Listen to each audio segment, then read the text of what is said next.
Hi friends, నా పేరు Pavan. Welcome to my reviews. ఒక్క మొక్కలో చెప్పాలంటే గౌతమ్ పని చెప్పిన నిఖిల్. ఇది గౌతమ్ ఫ్యాన్స్కి కొంచెం కష్టంగా ఉంటుంది, కానీ ఇదే నిజం, ఇదే ఫ్యాక్ట్స్ మిత్రమా అని చెప్పాలనిపిస్తుంది. ఎందుకంటే పాయింట్స్ ఎలా ఉన్నాయి చాలా డీటెయిల్గా మాట్లాడుకుందాం. మనం రన్నింగ్ కామెంటరీ వద్దు, నేను విత్ లాజిక్సే చెప్తా. అది మీకు నచ్చితే లైక్ చేయండి, లేదా మీ ఇష్టం డిస్లైక్ చేయండి. మీ ఒపీనియన్ని కామెంట్ చేయండి. వీడియో చూసే ముందు లైక్ చేసి చూడండి. అది ప్రోమో వచ్చిన తర్వాత నేను ఎందుకు చేయలేదు ఆల్రెడీ చెప్పాను కదా. ప్రోమోలో మిస్లీడ్ చేస్తారు కాబట్టి లైవ్ చూసి జాగ్రత్తగా చెప్దా అని చెప్పి ఆగా.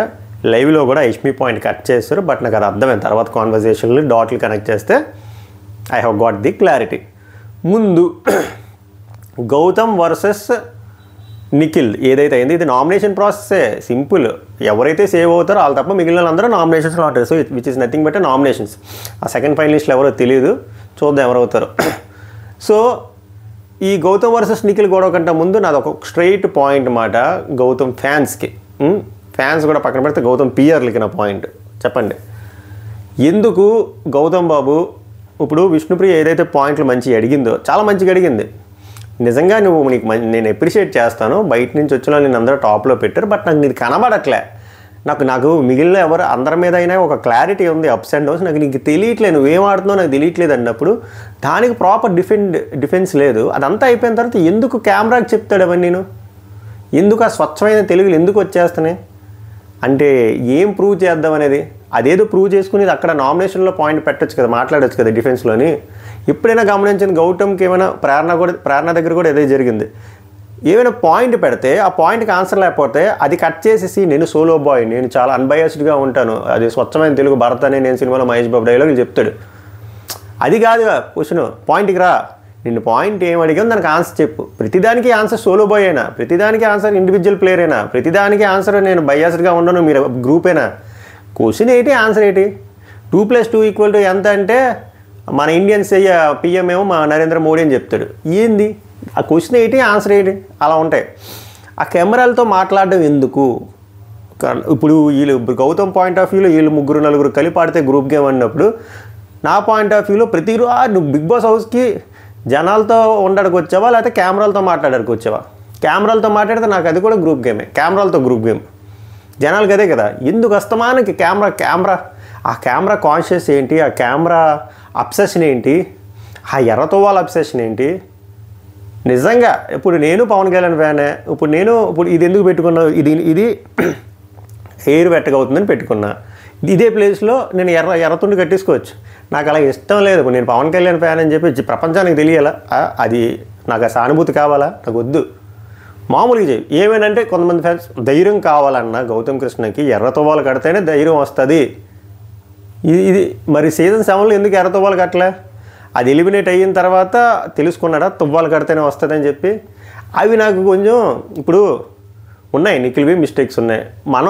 ఇప్పుడు మనోడి దగ్గర నాకు నచ్చింది మెయిన్ గౌతమ్ కృష్ణది. పక్కోళ్ళు చేస్తే క్రైము, మనోడు చేస్తే క్రైమ్ కాదు. ఓకే వాళ్ళందరికీ అనిపిస్తే ఓకే అది సారీ, బట్ నాకు సారీ అనిపించట్లేదు. నాకు నేను తప్పు చేయలేదు అంటాడు. మూసుకొని కూర్చొని తప్పు కాదని మనోడి పాయింట్ ఆఫ్ వ్యూలో. మనోడిని వాడు అంటే తప్పు, పృథ్వీరాజు మూసుకొని కూర్చొని తప్పు కాదు. ఇది ఎంత హిపోక్రసీ ఇది. వాళ్ళ అన్న వచ్చేసి పెంచు స్వాగ్ పెంచు. ఏంటి పెంచే స్వాగ్ ఒకటి పెంచుతాడా? స్వాగ్ డిఫాల్ట్ రావాలి పెంచి ఏంటి పెంచేది? పెరగదు. ఎన్ని ఎర్రతోవాలు కట్టినా ఎన్ని పంచులు కట్టినా గౌతమ్ కృష్ణ కదా ఎవడు అలాగా ఆడియన్స్ని మిస్లీడ్ చేయలేడు. స్వాగ్ అనేది ఇన్బిల్ట్ రావాలి తప్ప పెంచితేనో తగ్గిస్తానో సెట్ అవ్వదు. అది న్యాచురాలిటీ, అది దెబ్బతింటుంది గౌతమ్ కృష్ణది. గౌతమ్ కృష్ణ వాళ్ళ అన్న రాకముందు వరకు బాగుంది నా పాయింట్ ఆఫ్ వ్యూలో. వాళ్ళ అన్న ఎప్పుడైతే వచ్చాడో ఆ ఫ్యామిలీ ఇన్పుట్స్ ఎక్కువైతే ఓవర్ అయిపోయో, ఆ స్వాగ్ పెంచు, ఈ టవల్ కట్టు, ఇవి ఇక్కడి నుంచి ఏమైందంటే కంటెస్టెంట్లతో మాట్లాడడం తగ్గించి కెమెరాలతో మాట్లాడుతున్నాడు. ఒక క్వశ్చన్ అడిగాడు అనుకో, గౌతమ్ నువ్వు అక్కడ సీతాఫల్ తినడం తప్పు అంటే I'm a solo player. Question ఏంటి? సీతాఫల్ది. సో ఎందుకు అలా చేసావంటే నేను బయాస్డ్గా ఉంటాను మీలాగా, మీరు గ్రూప్ గేమ్ ఆడుతున్నారు. క్వశ్చన్ ఏంటి? క్వశ్చన్ వినాలి.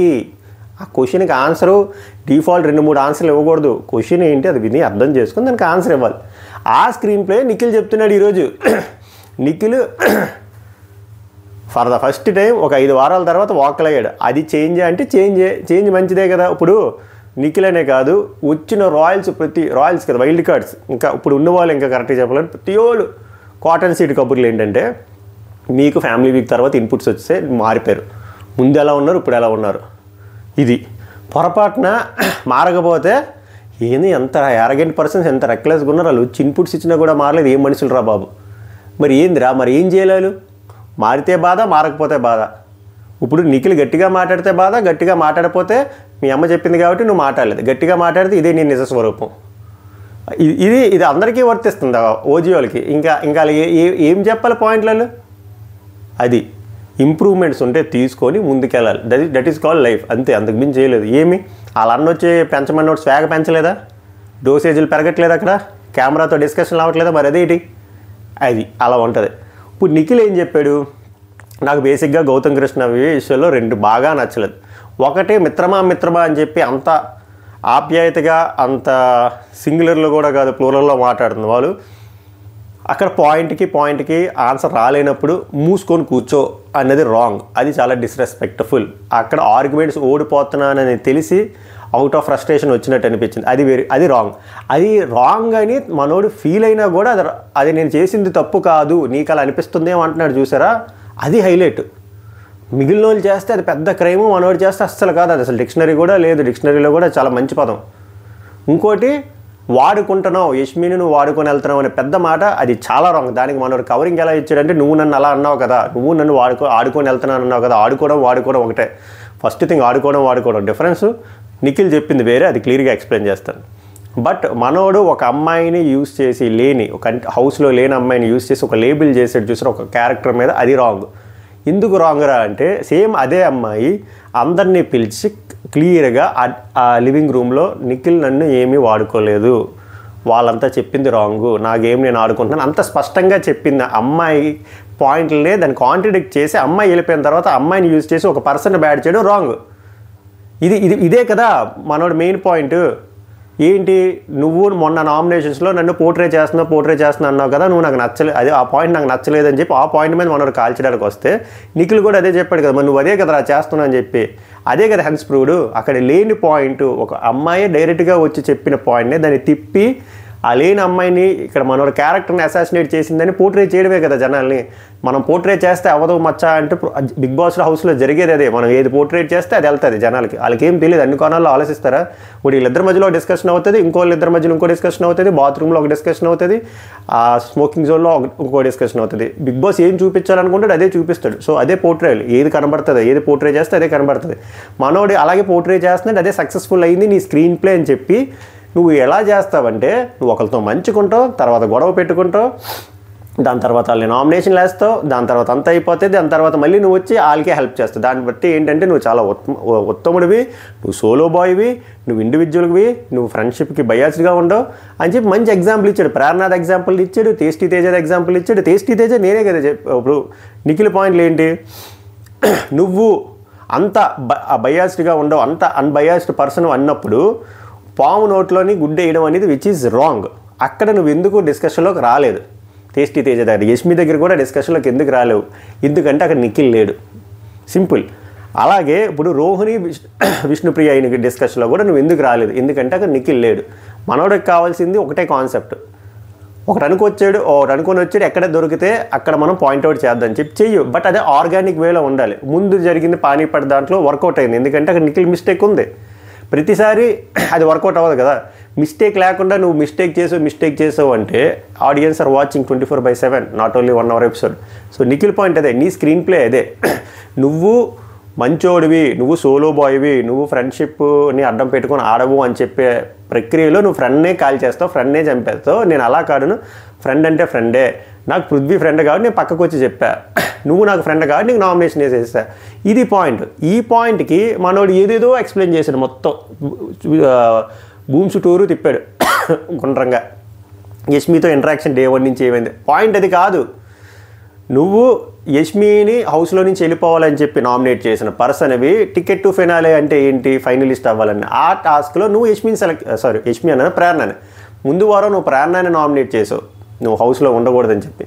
నువ్వు అదే ప్రేరణని నువ్వు టికెట్ టు ఫినాలే దాంట్లో సెలెక్ట్ చేసావు, అది కాంట్రడిక్ట్. అక్కడ ఏంటంటే అక్కడ అక్కడ అన్యాయం చేసింది, అందుకే నేను నామినేషన్ చేశాను. ఇక్కడ ఏంటంటే అక్కడ తేజ ఉన్నాడు, తేజ ఫ్రెండ్ అయినా కూడా తేజని సెలెక్ట్ చేసుకోలేదని నీడు ఎంత ఉత్తముడో అని చెప్పుకోవడానికి నువ్వు ప్రేరణని సెలెక్ట్ చేసుకున్నావు. నీ గేమ్ ఇదే, ప్రతిసారి జరిగింది ఇదే, సిచ్యువేషన్ డిఫరెంట్, బట్ ఓవరాల్గా థీమ్ ఇదే అని చెప్పి మనోడు ఎక్స్ప్లెయిన్ చేశాడు. దానికి మనోడికి పాయింట్ లేక దాన్ని తిప్పి ఏదో చెప్తున్నాడు. నేను సోలో బాయ్, నేను ఇండివిజువల్ పేరు, అదే కదా నేను 2+2 ఎంత అంటే Indian PM Narendra Modi answer అట్లా ఉంటుంది. సో ఓవరాల్గా నాకు ఈ డిస్కషన్లో కంప్లీట్ లీడ్ నిఖిల్దే అనిపించింది. ఎందుకురా అనిపించింది అంటే పాయింట్స్ పెట్టాడు, మనోడి గేమ్ ఏంటనేది క్లియర్గా ఎక్స్పోజ్ చేశాడు. నువ్వు తప్పు చేస్తే అది ఒప్పుకోవు, పక్కోడు చిన్నది ఏదైనా చేస్తే అది హైలైట్ చేస్తావు, బట్ నీ తప్పు మాత్రం నీకు ఎప్పటికీ కనబడదు, అది తప్పే కాదు. ఇంకోటి, నువ్వు సోలో ప్లేయరు, నువ్వు అన్బయాస్డ్ ఉన్నావు అని చెప్పుకోవడానికి నువ్వు రకరకాల స్క్రీన్ ప్లే నడుపుతావు అని చెప్పి ఎగ్జాంపుల్స్ ఇచ్చాడు, ప్రేరణది కానీ టేస్టీ తేజది కానీ. ఇప్పుడు నాకు ఇంకోటి అస్సలు నచ్చింది ఏంటంటే, నిఖిల్ నీ గేమ్ ప్లే నువ్వు ఎలా ఆడుతావో తెలుసు అని చెప్పి సీక్వెన్స్లో చెప్తా అని చెప్పి ప్రేరణది తేజది అని చెప్తే, నువ్వు ప్రేరణని ఆడుకున్నావు అని చెప్పి దాన్ని వేరేలా కవరప్ చేసి నువ్వు మరి యష్మిని వాడుకోలేదని చెప్పి తెచ్చాడు చూసారా, అది అసలు disaster, blunder, worst behaviour from Gautam Krishna అంతే. ఎందుకంటే ఇదే పర్సన్ ఒక couple of weeks back, 1 week back swimming pool దగ్గర నిఖిల్తో కూర్చొని మాట్లాడతాడు మంచిగా, నువ్వేం బాధపడక, గేమ్ మంచిగాడు, నువ్వేంటో నీకు తెలుసు కదా, బయటికి వెళ్ళిన తర్వాత నీ రిలేషన్షిప్ సార్ట్ అవుట్ చేసుకో ఇవన్నీ చెప్పి. ఇక్కడ ఇలా మాట్లాడడం అనేది చాలా దారుణం. ఒక క్యారెక్టర్ని అంత దారుణంగా అసాసినేట్ చేయడం అనేది very wrong, just for the sake of a show. అది కూడా ఒక అమ్మాయి పోనీ ఏమైనా బ్లేమ్ వేసి వెళ్ళిపోయిందంటే బ్లేమ్ కూడా వేయకుండా, నిఖిల్ అనే పర్సన్ వల్ల నాకు ఏమీ ఇంపాక్ట్ అవ్వలేదు, నిఖిల్ నన్ను మోసం చేయలేదు, నిఖిల్ నన్ను వాడుకొని వెళ్ళలేదు, నిఖిల్ నన్ను ట్రాప్లో పడేయలేదు అని చెప్పి అంత స్పష్టంగా చెప్పిన తర్వాత కూడా లేని పర్సన్ని యూజ్ చేసి ఒక క్యారెక్టర్ని అలా అదే పదంగా బ్యాడ్ చేద్దాం అంటే ప్రతిసారి అది వర్కౌట్ అవ్వదు. సిచ్యువేషన్ నిజంగా ఆర్గానిక్గా అయితే మన పాయింట్లు బలంగా అనిపిస్తాయి. ఇక్కడ ఈరోజు ఏదైతే చెప్పాడో ఏ పాయింట్లు బలంగా అనిపించలేదు, ఫర్ ద ఫస్ట్ టైం బాగా ట్రిప్ అయిపోయాడు.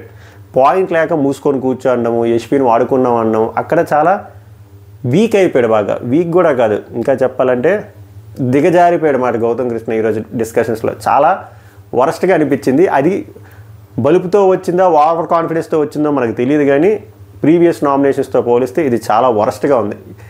ఈ నామినేషన్లో నిఖిల్ చాలా గట్టిగా మాట్లాడాడు. నిఖిల్ గట్టిగా మాట్లాడంటే మాస్క్ ఇప్పాడంటే, ఇప్పుడు ఒక్కొక్క బిహేవియర్ ఒక్కొక్కలా ఉంటుంది. ఒక్కొక్కడు ప్రతిదానికి ఓవర్ రియాక్ట్ అవుతాడు, ఒకడు ఎక్కడ రియాక్ట్ అవ్వాలో అక్కడే రియాక్ట్ అవుతాడు. ఇది నిఖిల్ బిహేవియర్ అనుకోవచ్చు కదా, చూసే కోణం బట్టి ఉంటుంది. ఇంకోళ్ళు వచ్చేసరికి నిఖిల్ ఇలా రియాక్ట్ అవ్వకపోతే వాళ్ళ మదర్ వచ్చి చెప్పారు కాబట్టి నిఖిల్ రియాక్ట్ అవ్వలేదు అంటారు. రియాక్ట్ అయితే ఓహో ఇదేనా నీ ట్రూ ఫేస్ అంటారు. మరి ఏడు చేయాలి మనోడు, దుప్పడేసుకొని పడుకోలే ఏంది? సో అనేవాళ్ళు ఎలాగో అంటూ ఉంటారు, అరిసేవాళ్ళు ఎలాగో అరుస్తారు. ఇది నిఖిల్కైనా ఎవరికైనా వర్తిస్తుంది. ఎవరు ఎలా ఉండాలో అది వాళ్ళకి తెలుసు, టైం బట్టి సిచ్యువేషన్ బట్టి అది ఓపెన్ అప్ అవుతుంది, అంతకు మించి అక్కడ ఏం లేదు. మనం చూడాల్సింది వాళ్ళ మాత్రం ఏం వచ్చారు, వీళ్ళని వచ్చి ఏం చెప్పారు అది కాదు. ఈరోజు సిచ్యువేషన్లో డిస్కషన్స్ ఎవరికి బాగున్నాయి, ఎవరికి కరెక్ట్గా అనిపిస్తుంది, ఎవరిది తుప్పాసుగా అనిపిస్తుంది. ఈరోజు ఓవరాల్గా డిస్కషన్లో Nikhil has won with a margin Gautham కృష్ణతో. ఎందుకంటే గౌతమ్ కృష్ణ ఏదైతే పోర్ట్రే అని నువ్వు నాకు చెప్పావు కదా మచ్చ, అది నాకు నచ్చలేదు అనే విషయాన్ని క్లియర్గా ప్రూవ్ చేశాడు. ప్రూవ్ చేసినోడు మనం ప్రాపర్గా డిఫెండ్ చేసుకోకుండా రాంగ్ యూసేజ్ ఆఫ్ వర్డ్స్ చాలా వాడాడు. అందులో 2 వెరీ పెద్ద రాంగ్ యూసేజ్ ఆఫ్ వర్డ్స్. నువ్వు యష్మిని యూజ్ చేసుకొని ముందుకెళ్ళడం అండ్ మూసుకొని కూర్చోడం. అక్కడ ఉన్న మిగిలిన 5 చెప్తున్నారు నువ్వు చెప్తుంది రాంగ్, నిఖిల్ అలా అనలేదన్నా కూడా ఓకే, ఆలకాలు అనిపించొచ్చేమో, కానీ ఆయన చాలా లేట్గా రిలీజ్ అయ్యి సారీ చెప్పి ప్రక్రియ అయిపోయిన తర్వాత కూడా వాడుకున్నావు అన్నా కూడా ఒకటే కదా అని చెప్పి మళ్ళీ దాన్ని జస్టిఫై చేస్తున్నాడు. అప్పుడు రోని చెప్తుంది ఇంక లాక్క తెగిపోతుంది అన్నట్టు. సో ఓవరాల్గా అయితే నాకు గౌతమ్ కృష్ణ ఇది చాలా వరస్ట్గా అనిపించింది. నిఖిల్ పంచిప్పాడు అనిపించింది. మీకేమనిపించింది చెప్పండి. మీరు నన్ను నిఖిల్ డప్పు కొట్టాను అనుకున్నా పర్లే, ఎందుకంటే ఈరోజు జరిగింది అదే. ఈరోజు గౌతమ్ కృష్ణ బలంగా ఉంటే బలంగా ఉందని చెప్తున్నా, పానీపట్ టాస్క్లో లాగా లేదు. ఓవర్ కాన్ఫిడెన్స్ పెరిగింది, యూసేజ్ ఆఫ్ రాంగ్ వర్డ్స్ కూడా పెరిగాయి. మీకు నిజంగా ఏమనిపించిందో ఆనెస్ట్గా కామెంట్ చేసి చెప్పండి. మెయిన్ ఎపిసోడ్ రివ్యూలో కలుద్దాం. ధన్యవాదాలు.